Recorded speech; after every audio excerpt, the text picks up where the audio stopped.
Halo guys, kelas info lagi. Untuk yang punya kitchen timer seperti ini, ya, ini kehabisan baterai gitu. Nah ini baterainya, tipenya Maxell LR44.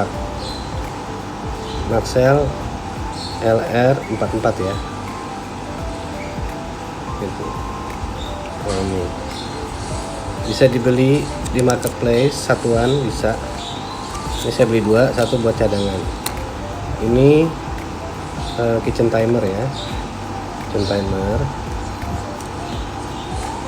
Nah, ini ada magnetnya buat ditempel di kulkas. Kitchen timer ini cara mengoperasikannya, menit langsung start. Kalau mau reset, stop dulu, baru pencet dodonya. Nah, ini jadi 0 lagi. Gitu. Oke, sekali lagi untuk kitchen timer kecil ini baterainya Maxell LR44. Maxell LR44.